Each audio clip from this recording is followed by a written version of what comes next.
پھر ایک بچی نے پوچھا کہ یہ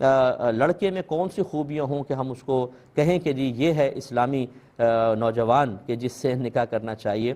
دیکھیں مسئلہ یہ ہے کہ ظاہر ایک تو شریعت کے مطابق ہونا چاہیے، پھر اس کے عادات اطوار کردار کے بارے میں آپ نے معلوم کیا، عبادات پوری کرتا ہے، اعلانیہ طور پہ کوئی گناہ نہیں کرتا، اخلاق کا اچھا ہو، اور رزق حلال کی طلب میں جستجو رکھتا ہو، حرام سے بچتا ہو۔ یہ آئیڈیل نوجوان ہے کہ اگر ایسا مل جائے تو یہ تو اللہ کا اتنا بڑا انعام ہے جس کی کوئی انتہا نہیں۔ لیکن یقینی سی بات ہے کہ میں بھی اس بات کو سمجھتا ہوں کہ اس دور میں ایسے نوجوانوں کو تلاش کرنا بہت مشکل ہے۔ بعض علم پڑھنے کے باوجود اور داڑھیاں رکھنے کے باوجود بد اخلاق ہوتے ہیں، بیویوں کے ساتھ ناروا سلوک کرنا، غلط سلوک کرنا، ایسے بھی ملتے ہیں ہم لوگوں کو۔ اور بعض وقت بغیر داڑھی والا لڑکا ہوتا ہے، دین سے بالکل دور، لیکن اخلاقی لحاظ سے اتنا اچھا ہے کہ اپنی بیوی کو بہت اچھا رکھتا ہے۔ تو کہنے کا مطلب یہ ہے کہ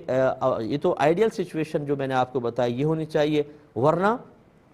جتنا زیادہ سے زیادہ اچھی خصوصیات کا حامل ہو اور اس میں خاص طور پر عبادات پر استقامت پذیر اور اعلانیہ گناہوں سے بچتا ہو، اس کو سب سے پہلے آپ فوقیت دیں، اور اس میں پھر شکل صورت میں تھوڑا بہت کمی بیشی بھی ہو تو چل جائے گا۔ پیسے کی تنخواہ کی کمی بیشی ہے، اللہ کا نام لے کے ایسے نیک آدمی کے ساتھ رہیں گے، اللہ تعالیٰ برکت دے گا۔ یہ ان چیزوں کو فوقیت دینی چاہیے۔ لیکن میں مطلقاً یہ نہیں کہہ سکتا کہ داڑھی والے کو یا کوئی دینی ادارے سے فارغ ہو وہ شخص آپ کا بس وہ مطلوب شرع ہوگا، کیونکہ داڑھی اور علم دین کا ہونا بہت اچھی بات ہے، لیکن کیا کوئی شخص ان کے تقاضے کے مطابق عمل کر رہا ہے، وہ شریعت کو اپنے اوپر نافذ کر رہا ہے؟ اس کی گارنٹی کون دے سکتا ہے؟ اب میں آپ کو کہہ دوں کہ بھی دیکھیں داڑھی ہونی چاہیے، نمازی ہونا چاہیے، اور علم دین حاصل کیا ہونا چاہیے، سرٹیفکیٹ بھی اس نے دکھا دیا، آپ نے کہا مفتی صاحب نے کہا تھا بس کر لیں، یہ ان خصوصیات کا حامل ہے، پتہ چلے کہ جھوٹ وہ بولتا ہے، گالیاں وہ بکتا ہے، بدنگاہیاں وہ کرتا ہے، خراب کردار اس کا ہے، بیوی کو مارتا ہے، پیٹتا ہے، بخیل حد درجہ ہے کہ وہ خرچے نہیں دیتا، یہ سب اس طرح سے ہوتا ہے۔ مطلب تو ضروری نہیں ہے کہ ایک شخص ظاہری اعتبار سے آپ کو اگر دینی نظر آ رہا ہو تو اس کے عمل اور کردار بھی دینی ہو۔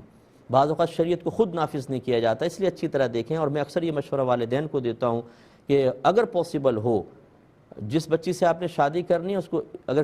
اتنی قریبی ہونا کہ آپ نے اس کو قریب سے واچ کیا ہے کہ 1 1.5 سال 2 سال آپ نے دیکھا، بہت اچھا اخلاق ہے، تھوڑی بہت خرابیاں تو ہوتی ہیں، اسی طرح لڑکے کو آپ نے دیکھا، ان سے آپ نکاح کریں، اچھا رہے گا۔ ہم جب اجنبی لوگوں سے ملتے ہیں تو یہ بہنیں ہماری اچھی طرح جانتی ہیں کہ تکلفات کے ہزارہ پردوں کے اندر رہ کر ایسی اخلاق سے باتیں کریں گی کہ سامنے لے کہے گا اللہ یہ تو اس سے تو اچھی کوئی عورت ہے ہی نہیں دنیا کے اندر، اور یہ پتہ نہیں کہ اس اوپر راکھ ہے اور اندر آگ ہے، بھری ہوئی چنگاریاں ہیں، اور جب ہاتھ ڈالیں گے تو ایسا جلائے گی کہ ہاتھ نکلے گا تو